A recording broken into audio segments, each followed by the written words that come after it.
Spherical capacitor के। तो spherical capacitor में क्या होती है कि टू होलो स्फीयर होता है, जैसे कि मैंने एक हेलो स्फीयर यहाँ लिया है और एक दूसरा होलो स्फीयर ये लिया है बाहर में। ओके, कंसेंट्रिक होती है, मतलब कि कॉमन सेंटर होती है। जैसे इसकी सेंटर कहाँ है, इसकी सेंटर यहाँ पे है, R1 है इसकी रेडियस, और इसकी सेंटर भी यहीं पे है, ये R2 हो गया। तो इसको हम लोग बोलते हैं कॉमन सेंटर, और ये सेंटर क्या हो गई, O। Clear? Equal magnitude of charge and opposite in nature. जो चार्ज होगी वो इक्वल मैग्नीट्यूड की होगी और अपोजिट क्या होगी, नेचर होगी। तो भाई देखो यहाँ पर मैंने प्लस प्लस प्लस प्लस ये चार्ज दे रखा है, चारों तरफ मैंने क्या दिया है, प्लस क्यू चार्ज दिया है। तो इसके अंदर में जो चार्ज आएगा ना, ये वाली चार्ज, वो किस में हो जाएगी, माइनस में हो जाएगी। क्लियर है भाई? ऐसा चार्ज इंड्यूस किया गया है और पहला चैप्टर में ऐसा डिस्कशन कर चुका हूँ मैं, कैसे चार्ज इंड्यूस होती है ना भाई, इस तरह से आती है। तो इसके अंदर में जो चार्ज है वो क्या है, माइनस क्यू, इसके अंदर में इस स्फीयर पर जो चार्ज है वो प्लस क्यू है। तो ये हमने बताया था कि जो भी चार्ज अगर आप देते हैं तो उसके अपोजिट नेचर में ऊपर भी चार्ज आता है। देखो ऐसे ऐसे ऐसे आता है कि नहीं? तो सरफेस पे जो चार्ज है यहाँ पर प्लस आ गया और यहाँ पर माइनस आ गया, है ना? तो नेट चार्ज जो है फिलहाल जो क्यू नेट है, ध्यान दीजिएगा, वो जीरो नहीं हो पा रहा है। देखो यहाँ पर प्लस क्यू, अंदर में क्या बच्चों, माइनस क्यू, और फिर बाहर में क्या है, प्लस क्यू। तो नेट चार्ज जो है वो जीरो होना चाहिए, लेकिन जीरो हो नहीं रहा है। तो कैपेसिटर में जो होता है वो नेट चार्ज क्या होता है, जीरो होता है। ये पहली बात। तो क्या करेंगे हम लोग ना कि यहाँ पे जो ये प्लस प्लस है ना, तो ऊपर में हम लोग करते हैं अर्थिंग लगा देते हैं। क्या लगाते हैं बच्चों, अर्थिंग। देखो ये अर्थिंग का सिंबल है, और अर्थिंग लगाने से जितने भी ये पॉजिटिव जो चार्ज है ऊपर का, वो सब कहाँ है, बाहर चला जाएगा। समझ में आ रहा है? अर्थिंग लगाने से जो ऊपर में पॉजिटिव चार्ज आया है वो सभी चार्ज क्या होंगे, बाहर चले जाएंगे। तो मैं इसको हटा देता हूँ, क्योंकि अब क्यू नेट क्या हो गया, जीरो। अब ये सभी चार्ज क्या हो जाएंगे, बाहर चले जाएंगे। ये सभी चार्ज बाहर चले निकल जाएगा ना। ओके, तो ये चार्ज हट गया, आउट हो गया चार्ज, और इस पे कोई चार्ज नहीं है। अंदर में क्या है, माइनस क्यू चार्ज। तो अंदर में हो गया माइनस क्यू चार्ज और बाहर में हो गया प्लस क्यू चार्ज। इसकी रेडियस, इसको 2 नंबर बोलते हैं स्फीयर, इसको नंबर 1 बोलते हैं। क्लियर है? ओके, तो now potential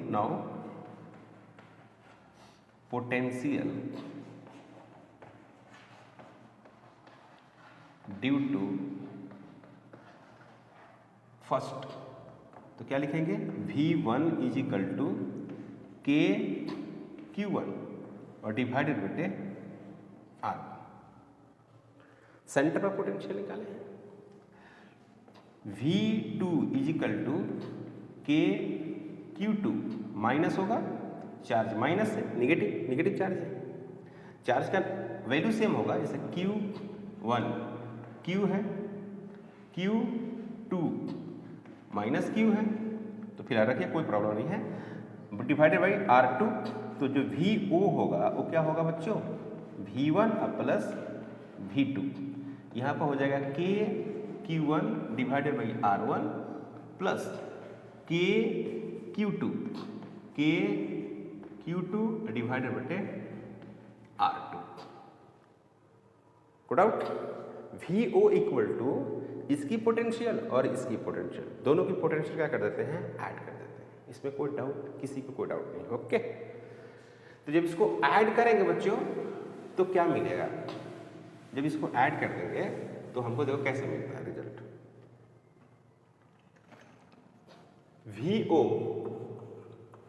VO equal to K Q divided by R1 plus K minus Q divided by R2।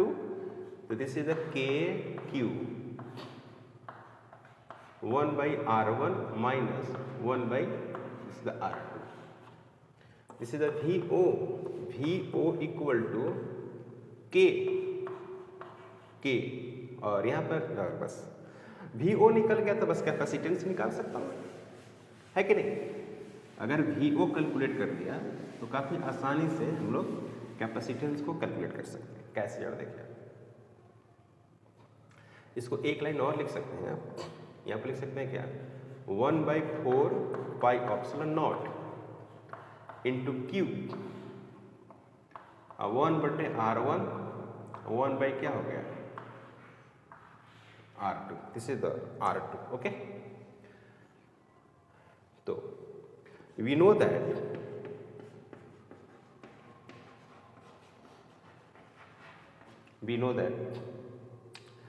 Q equal to C V naught. C जो है कैपेसिटेंस है, capacitance of spherical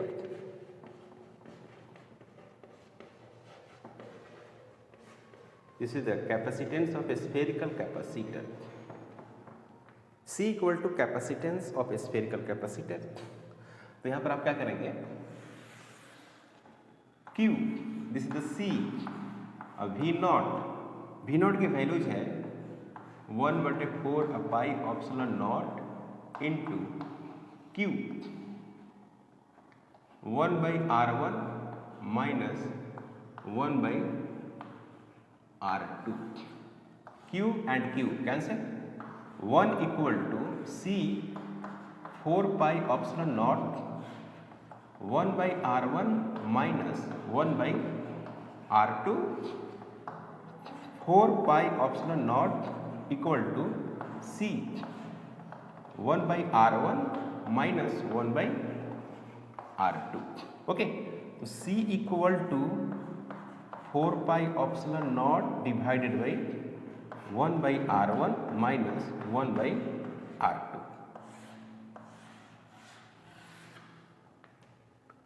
This is the result. C equal to, this is the capacitance of a spherical capacitor equal to 4 pi epsilon naught 1/R1 minus 1/R2. Now, when R2, now when R2 very greater than R1, when R2 very greater than R2, that is R2 tends to infinity, बहुत बड़ा R2 जो बड़ा वाला sphere है, जो बाहर का sphere है, वो क्या हो जाए, बहुत बड़ा हो जाए। तो नाउ इसको बोलते हैं कि नाउ स्फेरिकल कैपेसिटेंस, यानी स्फेरिकल कैपेसिटेंस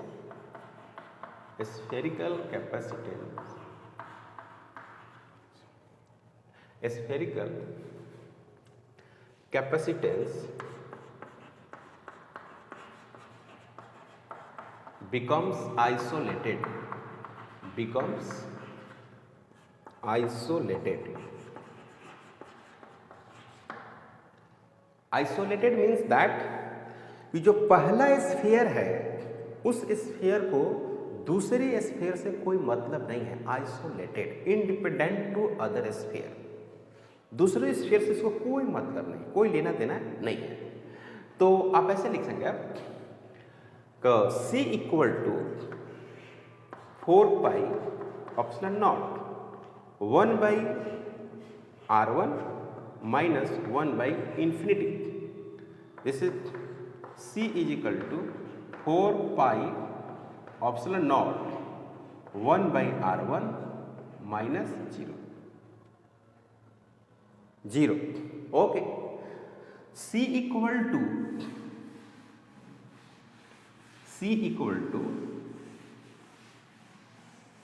वैल्यू जो आएगी अब 4 pi, C equal to 4 pi epsilon naught, this is the R1.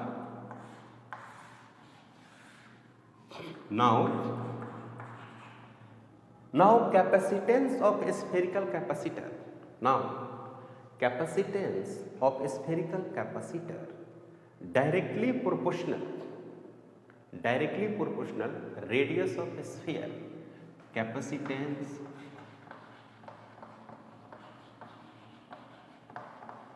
capacitance of spherical capacitor, spherical capacitor is directly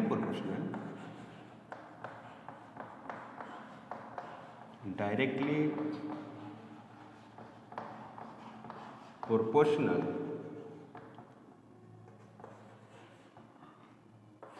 to the radius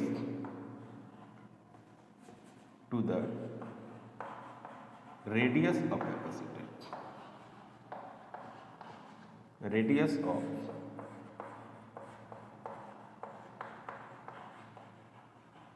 capacitor, यानी C directly proportional R, this is the radius, यानी C1 by C2 equal to R1 divided by R2, clear है, यानी C1 ratio C2 R1 ratio R2, most important, C equal to 4 pi epsilon naught R, clear है, C यानी directly proportional क्या है, R के directly proportional है, यानी R अगर बढ़ता है तो कैपेसिटेंस क्या करता है भाई, बढ़ता है, स्फेरिकल कैपेसिटेंस, क्लियर। अगर मैं बात करूं कि R1 इज इक्वल टू जो है, मैं R रख देता हूं, R1 में अगर रख देता हूं R, तो C is equal to 4 pi epsilon naught, this is the R, को डाउट नहीं, इसमें कोई प्रॉब्लम नहीं है। अब मैं क्वेश्चन करता हूं, मैं question, find capacitance of earth, earth का कैपेसिटेंस निकालना है, तो मैं क्या कर सकता हूं कि now earth is spherical capacitor, spherical isolated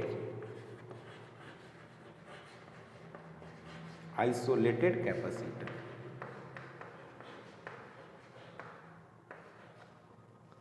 earth is spherical isolated capacitor, C equal to 4 pi epsilon naught, this is the R, this is the R, तो RE इक्वल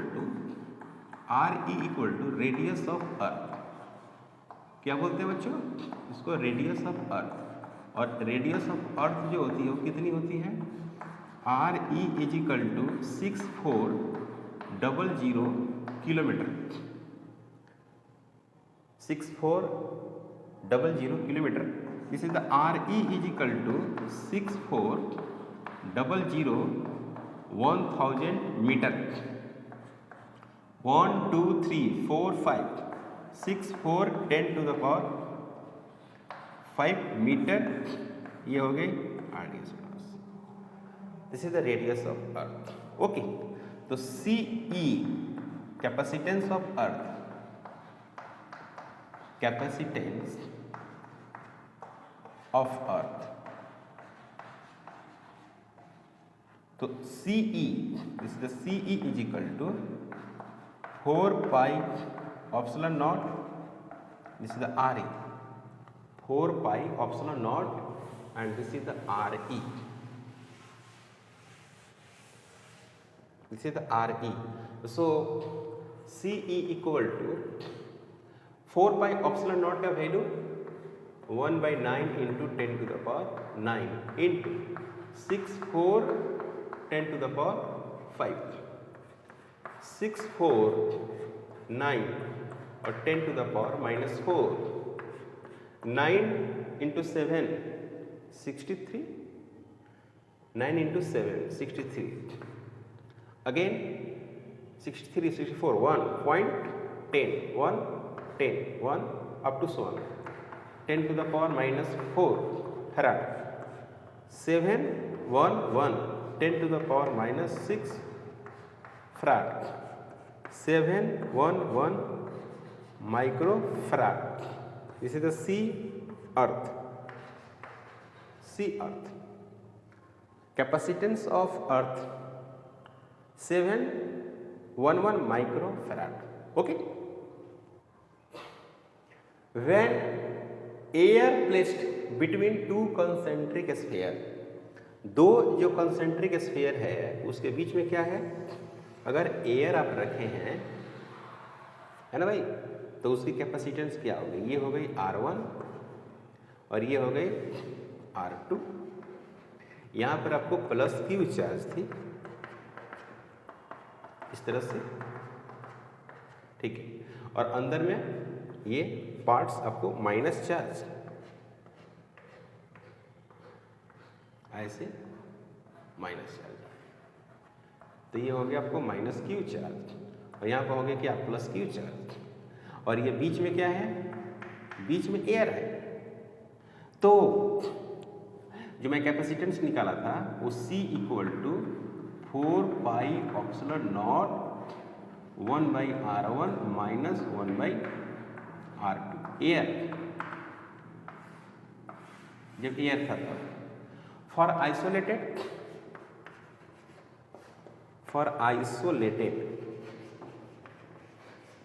स्फीयर, तो आइसोलेटेड स्फीयर के लिए हम अगर बात करें तो क्या होता था, C is equal to 4 pi epsilon naught into R1।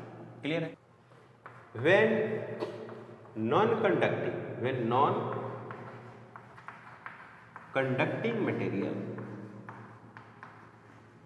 when non conducting material placed in between sphere,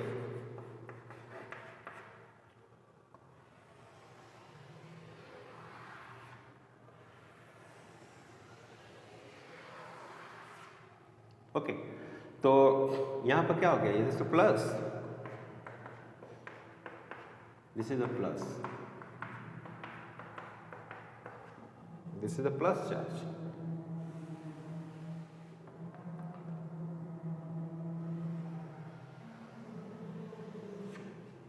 this is the plus charge, this is the minus,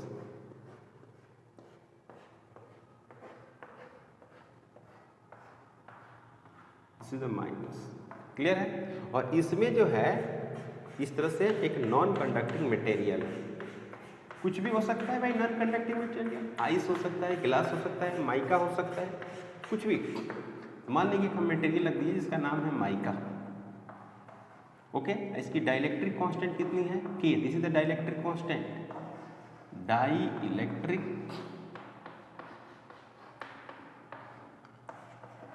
constant K। इसकी कॉमन सेंटर, इसकी रेडियस R1 और इसकी radius जो है वो क्या हो गई, R2, this is the O। तो C जो होगी, C वो होगी 4 pi epsilon naught divided by 1/R1 minus 1/R2 and K, okay. For isolated, this is the K dielectric constant. For isolated